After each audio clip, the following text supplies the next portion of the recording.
Praise the Lord, जय मसीह की आप सभी को। मेरा नाम है रजत बेंजामिन और आज हम इस पॉडकास्ट में आपका स्वागत करते हैं। और आज इस पॉडकास्ट का एपिसोड 1 है, यानी कि पहला एपिसोड, जिसका नाम है let's talk with pastor Vishal.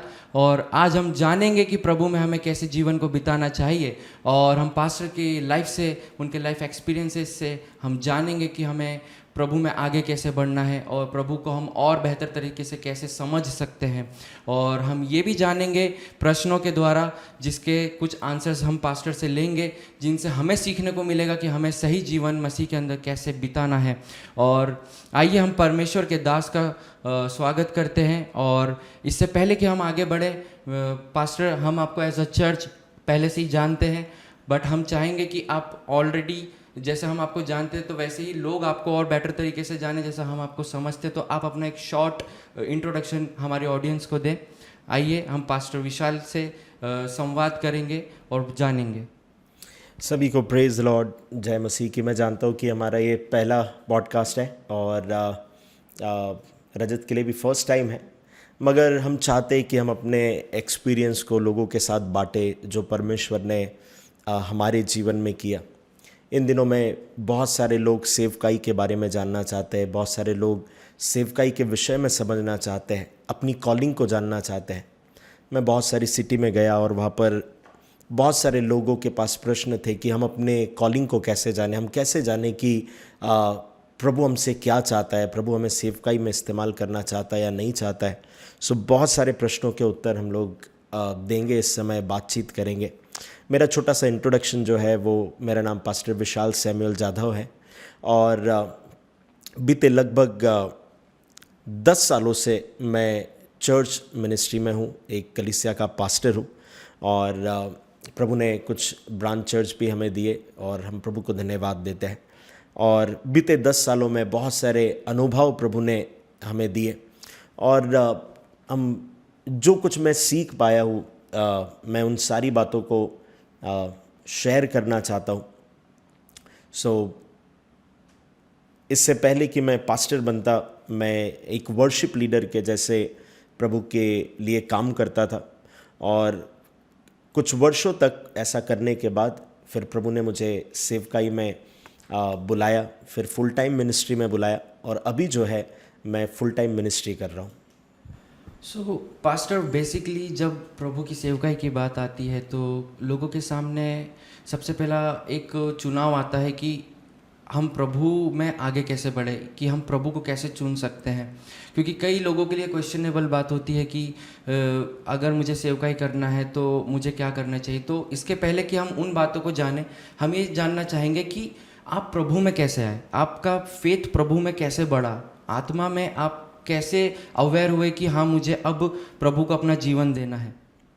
Right. देखिए, बेसिकली बहुत सारे मसीह लोगों का ये प्रश्न है कि हमारा जो है, जिसे हम लोग सेव्ड कहते हैं या उद्धार कहते हैं, वो कब हुआ। बहुत सारे लोगों को, इवन मसीह लोगों को नहीं पता है कि उनका उद्धार कब हुआ। और ये बहुत इम्पॉर्टेंट बात है कि हर एक व्यक्ति जो पैदाइशी मसीह क्यों ना हो, वो बचपन से एक मसीह परिवार में क्यों ना पैदा हुआ हो, उसका नया जन्म होना या फिर उसका उद्धार प्राप्त करना ये बहुत ज़रूरी है। और यदि किसी भी नए या फिर किसी भी व्यक्ति ने यदि उस नए जन्म के अनुभव को नहीं पाया है, उस उद्धार के अनुभव को नहीं पाया है, इसका मतलब यह है वो परमेश्वर की संतान नहीं है। यहाँ पर बहुत इम्पॉर्टेंट बात है कि मैं बचपन से ही एक क्रिश्चियन परिवार में पैदा हुआ। मेरी अपब्रिंगिंग जो है वो एक मसीह परिवार में हुई। मगर मैं 1985 में मेरा जन्म हुआ, मगर मैंने यीशु मसीह को उद्धारकर्ता के रूप में 13 अप्रैल 2003 को स्वीकार किया। 2003 में जब मैंने यीशु मसीह को स्वीकार किया, उससे पहले तक मैं क्रिश्चियन था। उससे पहले तक मैं अपने चर्च में हर कामों में बहुत एक्टिवली पार्ट लेता था। मैं तब भी गीतों को गाया करता था, इंस्ट्रूमेंट प्ले करता था। मगर चर्च में एक्टिव रहना, चर्च में गीतों का गाना, चर्च में, और मेरे पापा पास्टर भी है, पास्टर का बेटा होना, ये सारी बातें डिसाइड नहीं करती है कि आपके जीवन में उद्धार आपको मिल गया है। उद्धार मुझे 2003 में मिला जब मैंने जीसस को पर्सनल सेवियर के तौर पर, अपने व्यक्तिगत उद्धारकर्ता के तौर पर ग्रहण किया। सो वो 2003 में हुआ जब मेरे पापा जो है वो प्रचार कर रहे थे, मेरे बड़े भाई जो है वो प्रचार कर रहे थे, और जब वो प्रचार कर रहे थे उस समय परमेश्वर की आत्मा ने मुझसे बातचीत करी। मैं अपने घर पर गया, एक रूम में मैं लॉक हुआ, मैंने रिपेंट किया, अपने पापों से माफ़ी मांगी और प्रभु से कहा कि प्रभु आज से मैं आपके लिए जीऊँगा। सो हर एक मसीह के लिए उद्धार पाना ज़रूरी है। हर एक मसीह जो पैदाइशी क्रिश्चियन है, कई पीढ़ियों से क्रिश्चियन है, उसके जीवन में उद्धार होना बहुत ज़रूरी है। सो मेरा जो उद्धार है वो 2003 में हुआ। मैंने यीशु को पर्सनल सेवियर के तौर पर ग्रहण किया। मैंने अपने पापों की माफ़ी मांगी और प्रभु से कमिटमेंट किया कि अब जो है वो मैं पाप नहीं करूँगा, मैं आपके साथ चलूँगा, और मैंने उसके बाद जो है वो बैप्टिज़म लिया। सो ये एक समय था 2003 में जब मैंने प्रभु को ग्रहण किया। जब प्रभु में कोई व्यक्ति अपने आप को सरेंडर करता है, रिपेंट कर कर प्रभु के पीछे हो लेता है, तो उसके लिए कितना इम्पॉर्टेंट हो जाता है कि वो फेथफुल रहे। क्योंकि हम देखते हैं कि जैसे चेले फेथफुल रहे यीशु मसीह के लिए, तो हम ये जानना चाहेंगे कि आपके जीवन में जब ये बातें हुई, जब प्रभु का काम हुआ, प्रभु का आपने जब अपना लाइफ दिया, तो आपके अकॉर्डिंग फेथफुलनेस क्या है प्रभु के लिए, हम ये जानना चाहेंगे। देखिए, मुझे ऐसा लगता है कि प्रभु के लिए हम कैसे फेथफुल बने रह सकते हैं। कई लोग अपने लाइफ में एक मिस्टेक करते हैं, वो यीशु को उद्धारकर्ता के तौर पर ग्रहण करते हैं, मगर जैसे ही वो उद्धारकर्ता के तौर पर ग्रहण करते हैं, वो 1 हफ्ते, 2 हफ्ते, 1 महीने, 2 महीने या 1 साल तक वे लोग अपने आत्मिक जीवन को जीने की कोशिश करते हैं, मगर आप थोड़े ही दिनों के बाद देखोगे कि वो फिर से कई बार बैकस्लाइड हो जाते हैं। मगर मुझे जो बिब्लिकल वे था वो पता था कि कैसे एक व्यक्ति यदि प्रभु में आया है और यदि उसे सेवकाई की ओर या प्रभु में बने रहना है या सेवकाई में जाना है, सो उसे अपने लाइफ में क्या करना है। सो ये एग्जाम्पल मैंने देखा जब शाऊल जो है वो पौलुस बना। शाऊल परसिक्यूटर था, शाऊल लोगों को सताता था, मगर शाऊल जैसे ही पौलुस बना, बाइबल कहती है जैसे ही उसके आंखों से छिलके गिरे, उसने भोजन किया, उसने जो बैप्टिज्म लिया, उसके बाद बाइबल कहती है वो चेलों के साथ जाकर उसने संगति करी, वो चेलों के साथ जाकर रहा। सो जब आप प्रभु को ग्रहण करते हैं, आप बैप्टिज्म लेते हैं, आपको उन लोगों के साथ रहना है जो प्रभु के लोग हैं, जो विश्वासी है, जो विश्वास में चलते हैं। सो आपको यदि फेथफुल बने रहना है तो आपको आपकी ज़िंदगी में उस फ्रेंड सर्कल को भी सही चुनना है। आपको जब प्रभु में बने रहना है, आपको आपकी संगति का ध्यान रखना है। जब आपको फेथफुल बने रहना है, आप किस चर्च में जा रहे हैं वो बहुत मैटर करता है। कई लोग ऐसा कहते हैं कि जो भी पास में चर्च है मैं उस चर्च में चले जाता हूँ, मैं ऐसे चर्च में चले जाऊंगा जो मेरे घर के बहुत नज़दीक है, और जबकि उन्हें नहीं पता है कि ये चर्च प्रभु के वचनों पर चल रहा है कि नहीं, ये पिता, पुत्र और पवित्र आत्मा ट्रिनिटी को फॉलो कर रहा है कि नहीं, ये चर्च में वचन प्रचार किया जा रहा है कि नहीं। सो इम्पॉर्टेंट बात क्या है कि शाऊल ने क्या किया। शाऊल जो था वो जैसे ही पौलुस बना, पौलुस बनने के बाद उसने चेलों के साथ संगति करी। सो मेरा ये पर्सनल अनुभव रहा कि जब मैंने यीशु को ग्रहण किया, उसके बाद मैंने अपने वर्ल्ड के जो वर्ल्डली फ्रेंड थे उन सब से मैं कट ऑफ हो गया, मैं उनसे एकदम दूर हो गया। सो इस बात ने मुझे फेथफुल बने रहने में बड़ी मदद करी। साथ ही साथ जब आपको पवित्र आत्मा मिलता है, पवित्र आत्मा आपको पवित्र जीवन जीने में मदद करता है। पवित्र आत्मा आपको अपने जीवन में सही डिसीजन लेने में, सही लोगों के साथ रहने में, सही तरीके से मसीह में चलने में मदद करता है।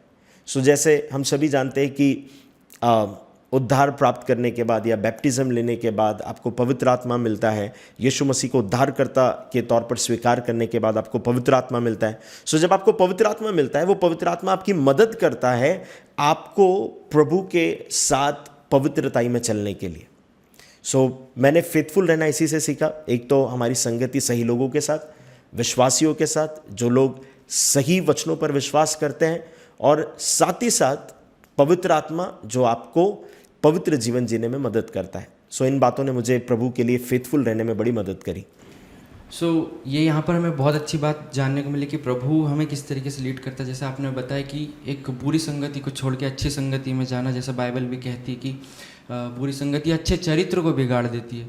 ये बहुत इम्पॉर्टेंट होता है। और अगर मैं अपनी बात करूँ तो जैसे कि कई बार जब व्यक्ति अपना वो जीवन प्रभु को देता है, उसके सामने एक सबसे बड़ा चैलेंज ये होता है कि कई बार कहीं ना कहीं चरित्र को लेकर, कैरेक्टर को लेकर बात आती है कि अगर जैसे हमने शाऊल की बात करी तो शाऊल के लाइफ में ऐसी बातें थी जिसमें वो परसिक्यूट करता था, जिसमें वो सारे मसीह विश्वासियों को मारता था, पीटता था, लेकिन जब उसका जीवन बदला तब भी कई विश्वासी लोग उसे उसी पॉइंट ऑफ व्यू से देख रहे थे। लेकिन जब हम आज के टाइम की हम बात करते, जब कोई भी ऐसा बिगड़ा हुआ व्यक्ति, गलत चाल चलन का व्यक्ति प्रभु को अपना लाइफ देता है, तो उसके लिए भी कई ऐसे चैलेंजेस होते हैं जिसमें उसको कहीं पर एक्सेप्टेंस नहीं मिलता, जबकि वो अपना लाइफ जब कमिटमेंट करता है। तो ऐसे लोगों के लिए कैरेक्टर बिल्डअप करना या कैरेक्टर को कैसे और प्यूरिफाई रख कर जीना, कैसे उनको अपना लाइफ इसमें आगे बढ़ाना चाहिए कि वो वचन से अपने कैरेक्टर को और प्यूरिफाई कर सकें या फिर उन बातों को जान सके जिनमें उनको समझ नहीं है। तो जैसे कि आपने बताया कि शाऊल को जब यीशु मसीह ने एनकाउंटर किया और उसकी आंखों से छिलके से गिरे, और जब प्रभु ने उसके एनकाउंटर किया तो उसे बताया कि तुम मेरे लिए गवाह के तौर पर भेजे जाओगे।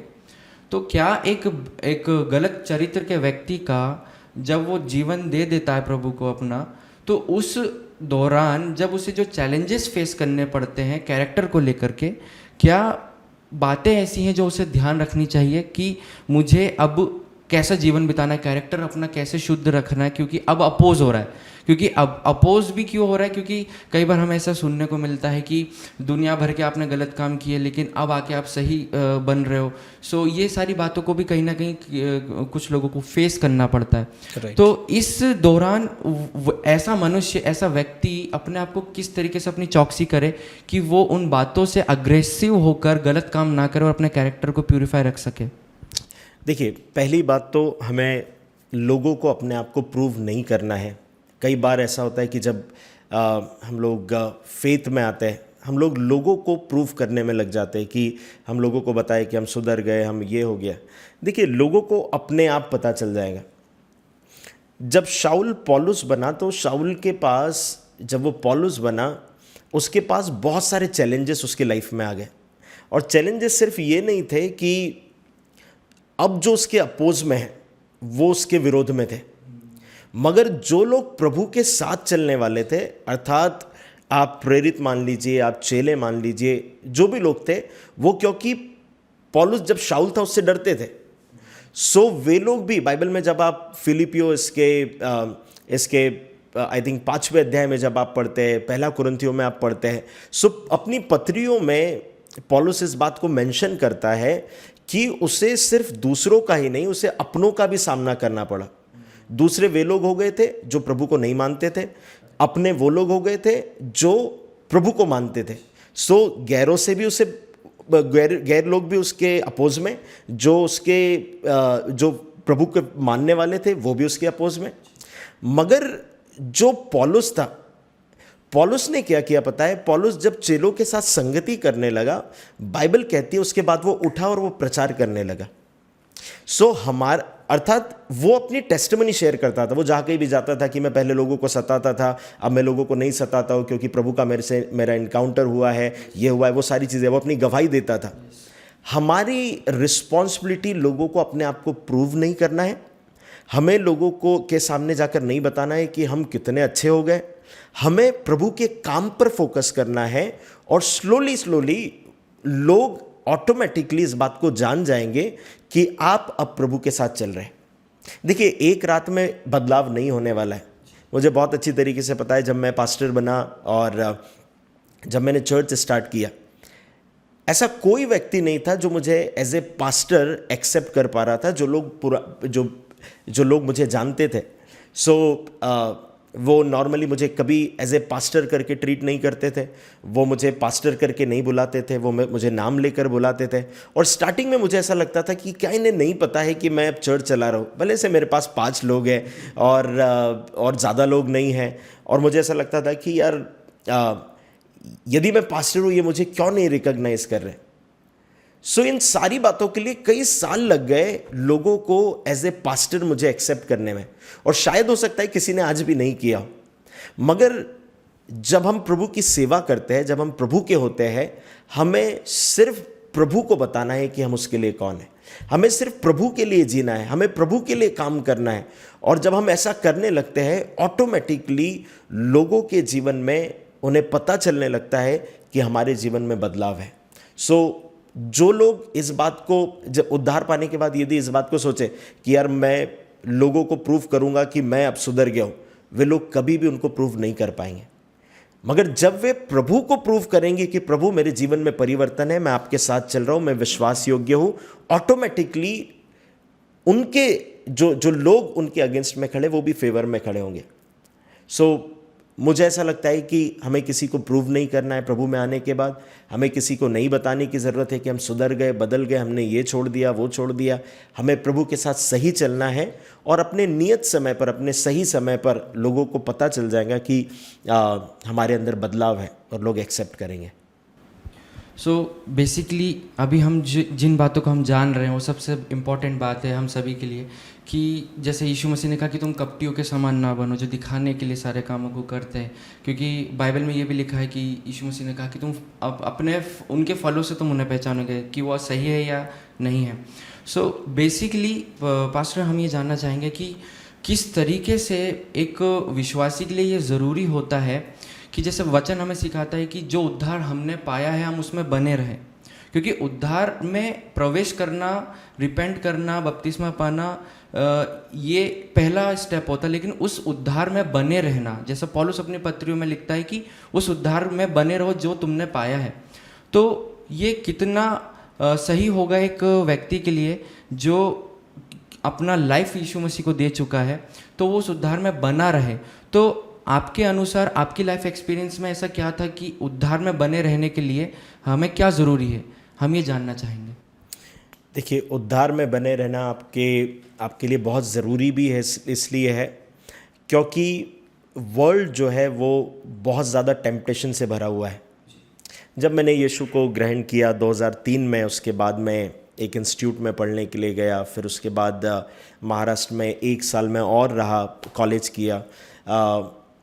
सो इस दौरान बहुत सारे टेम्पटेशन सामने थे, बहुत सारे टेम्पटेशन सामने थे, और ऐसे बहुत सारी चीज़ें लाइफ में, क्योंकि आप उस समय शादी नहीं हुई है, आप जवान हैं, और बहुत सारे टेम्पटेशन सामने होते थे। मगर वो जो दौर था, और जो आज भी है, कि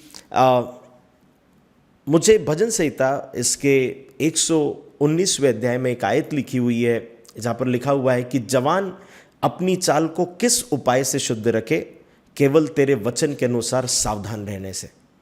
सो जब मैं वर्ड पढ़ता था, वो वर्ड मुझे प्रोटेक्ट करके रखता था। जो वचन में पढ़ता था, वो वचन मुझे संभाल कर रखता था। मैं जब उस वर्ड को रोज़ मेडिटेट करता था, पढ़ता था, और यदि मेरे सामने पाप आता था, वो पाप मुझे तुरंत करने से वो वर्ड बचाता था, वो पवित्र आत्मा मुझे काउंसलिंग करता था। सो टेम्पटेशन तो आपकी लाइफ में आते ही है। आपके लाइफ में, आपके सामने बहुत सारे ऐसे लोग, ऐसी चीज़ें आपके लाइफ में आएंगी जो आपको पाप में गिराने की कोशिश करेंगी।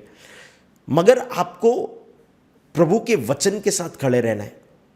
देखिए, जो टेम्पटेशन है यीशु के लाइफ में भी आया। बाइबल कहती है कि यीशु मसीह के पास शैतान आकर यीशु की परीक्षा करने लगा।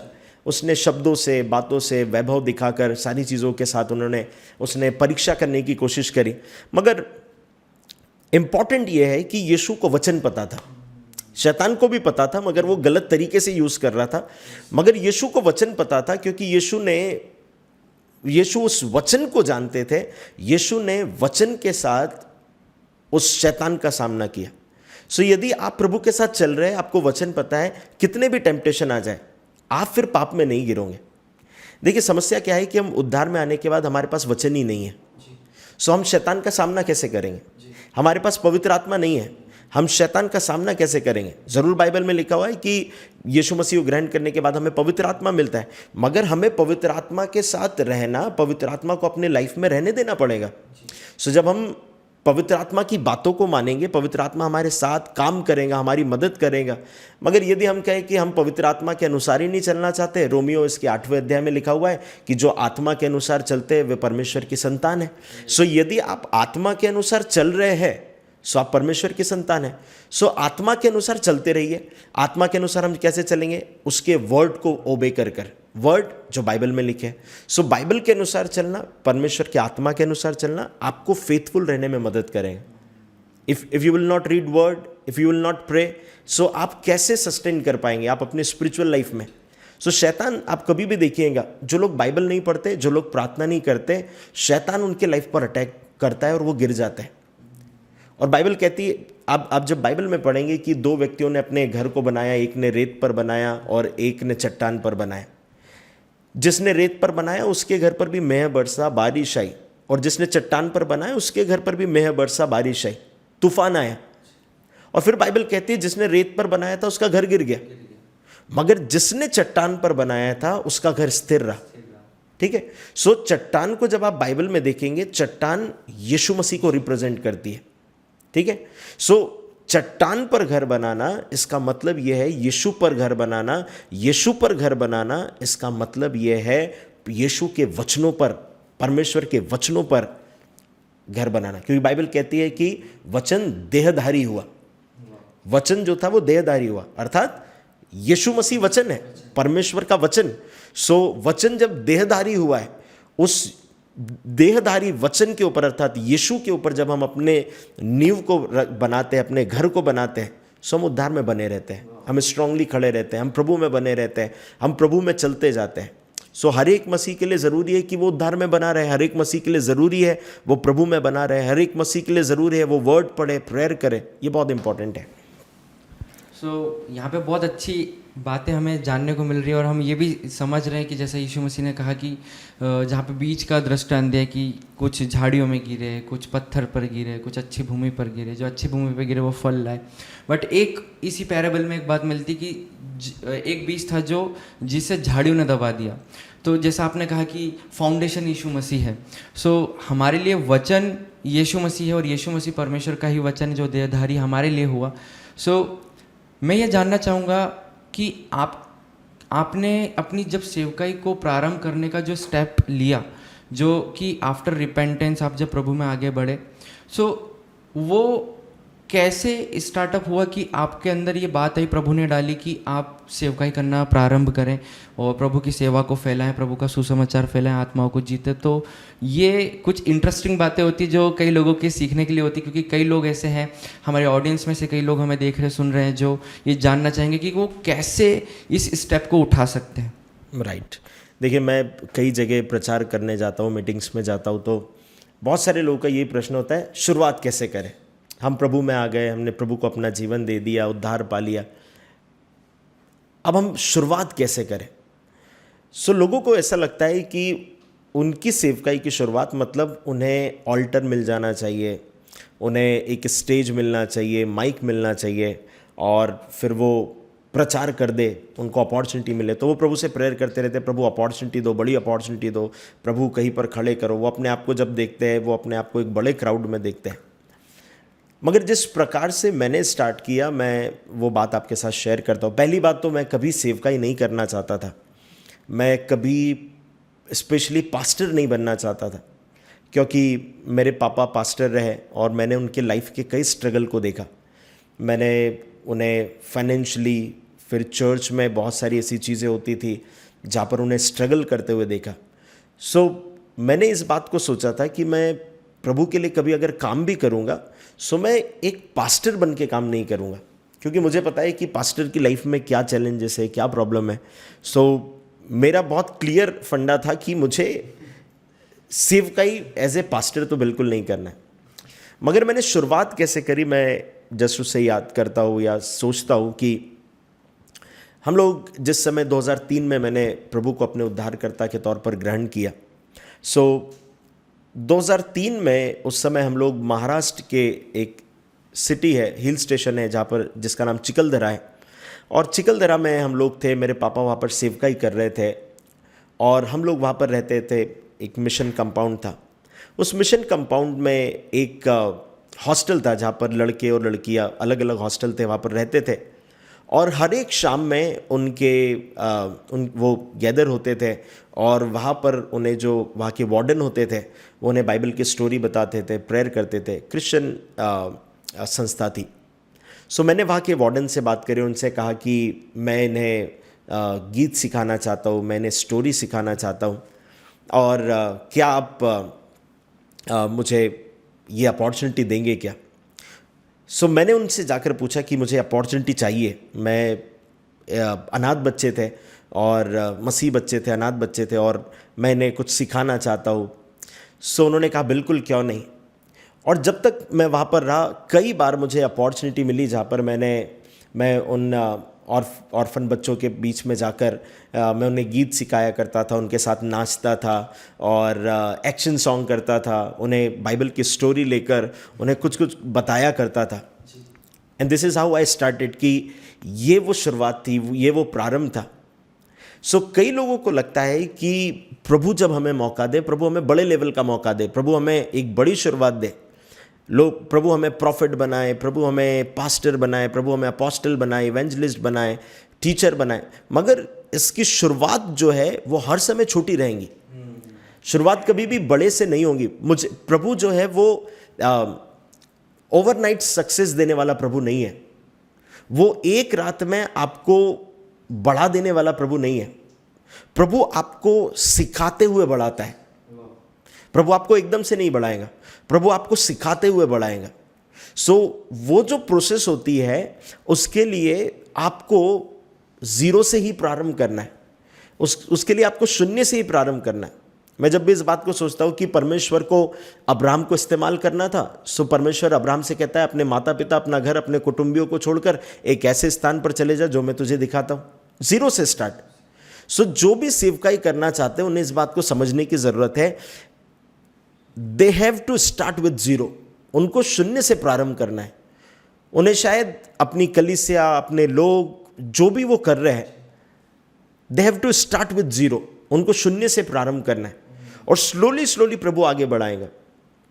और मैंने वो शुरुआत जो है वो उस अनाथालय में गीतों को सिखाकर, उस अनाथालय में वचन को बांटकर, प्रभु के वचन के बीज को बोकर, और आपको मैं बताना चाहता हूँ कि बहुत सालों के बाद उसी ऑर्फनेज के एक बच्चे ने पुणे से मुझे कांटेक्ट किया फेसबुक पर और कहा कि भैया आप मुझे पहचाना क्या आपने? उस समय वो बहुत छोटा था और मैं उसका फेस देखकर बहुत जल्दी रिकॉग्नाइज कर गया कि ये वो बच्चा है जो बहुत ज़्यादा एक्टिव था। और मैंने उसका नाम देखा, उसकी फेस देखा और मैं पहचान गया कि ये उसी ऑर्फनेज का एक बच्चा है। वो किसी आईटी कंपनी में बहुत अच्छे पद पर था और उसका फेथ देखकर और उसकी ग्रोथ देखकर मुझे बड़ी खुशी हुई। देखिए, जो आप बीज बोते हैं प्रभु के लिए, चाहे वो किसी स्थान पर बोए, आप किसी भी क्षेत्र में बोए, आप किसी भी जगह पर बोए, परमेश्वर उसके फल को आपको देता ही देता है। सो मैंने इस बहुत अद्भुत बात को सीखा कि जो शुरुआत होती है वो छोटी होती है, और मुझे ऐसा कहना चाहिए वो छोटी होना भी चाहिए, क्योंकि यदि आप बड़ी शुरुआत से अगर प्रारंभ करेंगे, आप अपनी लाइफ में परमेश्वर के उस सीखने की प्रोसेस को मिस कर देंगे। और जो सीखने की प्रोसेस को मिस कर देता है वो कभी भी सस्टेन नहीं करता है मिनिस्ट्री में। हालेलुया। सो जस्ट मैं इस बात को जानता हूं कि बहुत सारे, अगर आपको पास्टर बनना है, आपको बहुत इजीली डिग्री मिल सकती है। आपको सेवा में आना है, आप किसी भी हॉल को रेंट पर ले सकते हैं, मगर आपको मिनिस्ट्री में बने रहना है और उसके लिए आपको शून्य से प्रारंभ करना है। और प्रभु चाहता है कि उसके लोग शून्य से प्रारंभ करें। मैंने अब्राहम का उदाहरण आपको दिया, मैंने पौलुस का उदाहरण आपको दिया। आप कोई भी मैन ऑफ गॉड को ले लीजिए, उनकी शुरुआत जो है वो शून्य से हुई है। आज जितने भी बड़े मैन ऑफ गॉड है, जो परमेश्वर के दास है, जो भारत से बाहर अपनी सेवकाई को कर रहे हैं, उन्होंने 2 लोगों से, 3 लोगों से प्रारंभ किया और आज परमेश्वर उन्होंने कई आत्माओं से उन्हें ब्लेस किया प्रभु ने। सो जितने भी जवान मेरे भाई और बहन हैं, मैं उनसे कहना चाहता हूँ, छोटी शुरुआत को छोटा ना समझे, ये बहुत इंपॉर्टेंट है। छोटी शुरुआत को कभी भी छोटा ना समझे। वो छोटी शुरुआत आपके लिए एक बड़े मकसद को लेकर आती है। सो उस छोटी सी शुरुआत में यदि आप ईमानदार रहें, सो आप बड़े कार्यों में हर समय प्रभु आपको इस्तेमाल करेगा, प्रभु आपको बढ़ाएगा। सो छोटी शुरुआत होती है और मेरी भी शुरुआत जो है वो छोटी हुई है। आज भी मैं मानता हूँ कि शुरुआत और जहाँ तक हम पहुँचे वो छोटा ही है। प्रभु के लिए हमें बहुत सारा काम करना और बाकी है। प्रभु के वचन को, प्रभु के गॉस्पल को लोगों के कानों तक, मसीहों तक, मसीह जीवन को प्रॉपर उन्हें चेला बनाए रखना, ये हमारे लिए हमारा जो काम है कि हमारे चर्च को हमें स्ट्रांग बनाना है, वर्ड में स्ट्रांग बनाना है, वो हमें ज़िंदगी भर करते रहना है। सो प्रभु का धन्यवाद हो इस बात के लिए। ये हमारे लिए बहुत ज़्यादा सीखने वाली बात है कि हम बेबी स्टेप्स को कभी ना छोड़ें, क्योंकि बेबी स्टेप्स को कई बार लोग अवॉइड करना चाहते हैं, क्योंकि सब लोग एक ही स्टेप ऊपर जाना चाहते हैं और आजकल का टाइम यही है कि फास्ट सब कुछ करना है। पास्टर, हम ये जानना चाहेंगे कि क्या ये इम्पॉर्टेंट है किसी भी व्यक्ति के लिए कि वो बाइबल कॉलेज जाकर डिग्री ले? अगर वो सेवकाई करना चाहते तो ये ज़रूरी है कि वो बाइबल कॉलेज जाकर डिग्री ले तो ही वो सेवकाई कर सकते हैं, या फिर नहीं लें? ये क्योंकि कई लोगों के क्वेश्चंस माइंड में होते हैं। कुछ ऐसे यंगस्टर्स भी हैं, कुछ ऐसे लोग भी होते हैं, यंगस्टर्स के अलावा और लोग भी होते हैं जिनके मन में होता है कि अगर बाइबल कॉलेज में नहीं है सो ये सेवकाई नहीं कर सकते। क्या ये ज़रूरी है कि बाइबल कॉलेज से डिग्री हो तो ही आप सेवकाई कर सकते हैं? तो हमारे दर्शकों के लिए भी हेल्पफुल होगा कि वो, क्योंकि यहाँ पे कई लोग हैं जो इन सब चीज़ों की, इन सब बातों की डिज़ायर लेकर बैठे कि हम प्रभु को सर्व करना चाहते हैं, लेकिन कुछ लोग ऐसे भी हो सकते हैं जिनका एक क्वेश्चन हो या होगा भी कि हाँ, बाइबल डिग्री लेना, बाइबल कॉलेज से डिग्री लेना क्या ज़रूरी है सेवकाई करने के लिए? देखिए, पहली बात, इस प्रश्न का उत्तर देने से पहले मैं इस बात को कहना चाहता हूँ कि बाइबल कॉलेज और BTH, MDiv जो भी होता है, मैं उनके बिल्कुल भी अगेंस्ट में नहीं हूँ। और यदि मेरे पास मौका होता, यदि मेरे पास समय होता, तो मैं ज़रूर से बाइबल कॉलेज जाना पसंद करता।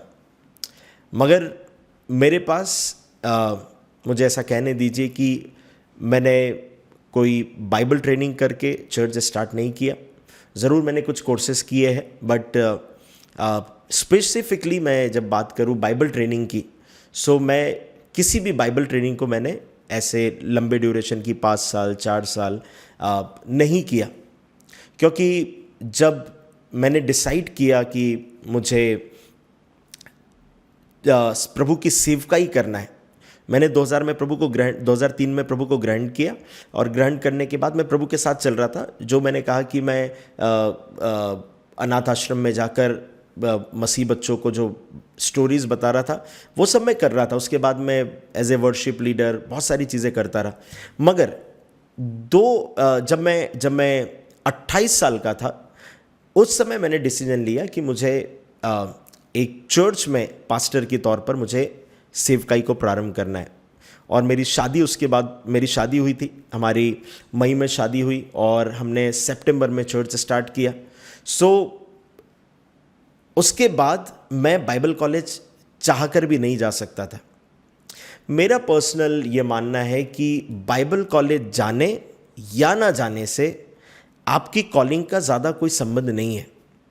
अगर आपके पास कॉलिंग है और यदि आप प्रभु के साथ प्रार्थना में और वचन में समय बिता रहे हैं, सो फिर आपको किसी प्रमाण पत्र की ज़रूरत नहीं है कि आप सेवकाई कर सकते हो या नहीं कर सकते हो। प्रभु ने हम में से हर एक को चुना है। प्रभु चाहता है कि हम उसकी सेवकाई करें। इम्पॉर्टेंट बात क्या है पता है कि हम बाइबल कॉलेज करें या बाइबल कॉलेज ना करें, हमारे लिए इम्पॉर्टेंट ये है कि प्रभु की बुलाहट हमारे जीवन में है, और यदि बुलाहट हमारे जीवन में है तो हम कितने ईमानदारी से उसका काम करेंगे। मैंने इस बात को देखा है, कई लोग बाइबल कॉलेज उन्होंने 5 साल का किया, 3 साल किया, उसके बाद उन्होंने उसे छोड़ करके आज वो सेक्युलर जॉब कर रहे हैं। सेम टाइम पर मैंने इस बात को देखा, कुछ ऐसे मैन ऑफ गॉड है जिनकी सेवकाई में हज़ारों लाखों लोग आते हैं, उन्होंने कोई बाइबल कॉलेज नहीं किया है। बाइबल कॉलेज करना अच्छा है, मगर यदि आपके पास समय नहीं है, आप नहीं जा सकते हैं, मेरा ये मानना है कि बिना बाइबल कॉलेज करे भी आप प्रभु को सर्व कर सकते हैं। ज़रूरी नहीं पास्टर बनकर, ज़रूरी नहीं है अपोस्टल बनकर, आपकी जो भी कॉलिंग हो, आपकी जो भी बुलाहट हो, आपको उस बुलाहट के अनुसार काम करना है। और मुझे नहीं लगता है कि, मेरा पर्सनली मानना है कि बाइबल कॉलेज की डिग्री होने या नहीं होने से ये साबित नहीं होता है कि आप अच्छी सेवकाई करेंगे, आप कैसी सेवकाई करेंगे। यदि आपके पास कॉलिंग है, आप प्रभु के लिए ईमानदार है, आप बाइबल पढ़ते हैं, प्रार्थना करते हैं, प्रभु के साथ टाइम स्पेंड करते हैं, इतना इनफ है एक मैन ऑफ गॉड के लिए। आप रोज़ प्रभु के साथ बातचीत कर रहे हैं, इससे बड़ी डिग्री, इससे बड़ी मुझे कहना चाहिए कि कोई क्वालिफिकेशन नहीं होता है। प्रभु के साथ बने रहना, प्रभु के रेवलेशन को पाना, प्रभु के लिए ज़ील होना, मिनिस्ट्री के लिए ज़ील होना, उन आत्माओं के लिए जो खोई हुई है, जो पापों में है, उनके लिए आपके पास बर्डन होना, आपका प्रेयर करना, ये सारी चीज़ें इंपॉर्टेंट है। सिर्फ बाइबल डिग्री होना इनफ नहीं है। आज हमने काफ़ी बातों को हमने देखा है, हमने सीखा है, और आई एम श्योर कि आप सभी लोगों ने बहुत कुछ गेन किया है। और हम और बातें जो हम प्रभु के लिए करना चाहते हैं, हम जो जीना चाहते हैं, हम उन बातों को और सीखेंगे। एंड थैंक यू पास्टर कि आपने हमारे साथ अपने एक्सपीरियंसेस को शेयर किया और अपनी बातों को साझा किया, और हमारे लिए आपने अपने लाइफ एक्सपीरियंसेस को ओपन किया कि जिससे हम उन बातों को जान सके जो अभी तक कई लोग शायद ना जान पा रहे हो या कन्फ्यूजन में हो। तो कई लोगों के ऐसे जो डाउट्स है, मैं श्योर हूँ कि ये पॉडकास्ट कई लोगों को हेल्प करने जा रहा है। और मैं आपको भी एनकरेज करना चाहूँगा कि प्रभु का हाथ कभी ना छोड़े, प्रभु के साथ बने रहें, और जो बातें आज हमने पास्टर की लाइफ से सीखी है उसे पालन करें, क्योंकि बाइबल कहती है हम एक दूसरे से सीखते हैं और हमें एक दूसरे के लिए प्रार्थना भी करनी चाहिए। जब हम एक दूसरे से सीख रहे तो हम एक दूसरे से सीखने के साथ प्रभु के साथ फेथफुल बने रहें। आइए हम आज की इस पॉडकास्ट को एंड करेंगे, बट ये एंड नहीं है, ये स्टार्टिंग है। It's just a beginning. मैं आपको कहना चाहूँगा ये पहला एपिसोड है। There is more things to come in future. इस चैनल पर आप बने रहिए। आप हमें सब्सक्राइब कर सकते हैं इंस्टाग्राम पर AJM फैमिली, चर्च फैमिली के नाम से पेज है, आप उस पर जाकर फॉलो कर सकते हैं। फेसबुक पर पास्टर की आईडी है पास्टर विशाल सैमुअल, इंस्टा पर भी पास्टर विशाल सैमुअल के नाम से आईडी, आप उसे फॉलो कर सकते हैं। यूट्यूब चैनल को भी आप हमारे सब्सक्राइब कर सकते हैं, और आप हमारे चैनल पर बने रहिए। और ऐसे कई कंटेंट्स जो प्रभु की ओर से आपके लिए हैं, हम सभी के लिए बेनिफिशियल है, वो हम आगे और आपके साथ शेयर करेंगे। और प्रभु का अनुग्रह हम पर इसी तरीके से बना रहे। और आइए हम क्यों ना हम एक छोटी सी प्रेयर के साथ पास्टर के साथ में हम आगे जाएंगे और हम इसे एंड करेंगे। मैं बिलीव करता हूँ कि आज के इस पॉडकास्ट से आप ब्लेस हुए हैं। मेरा विश्वास है कि कई जवानों को, कई लोगों को इससे मदद मिलेंगी। हमारा उद्देश्य सिर्फ इतना है कि आपके मन में जो प्रश्न है, हम उनके उत्तर को आपके साथ बांट सके। यदि आपके पास भी कोई ऐसे प्रश्न है जिस पर हमें बात करना चाहिए, कंट्रोवर्सी वाले क्वेश्चंस नहीं, मगर ऐसे प्रश्न जो आपको प्रभु के और नज़दीक बना कर रखते हैं, जो आपको प्रभु के नज़दीक बनाते हैं, जो आपको प्रभु के प्रेम में और डीप में लेकर जाते हैं, हम उन मुद्दों को पर बात करना चाहते हैं।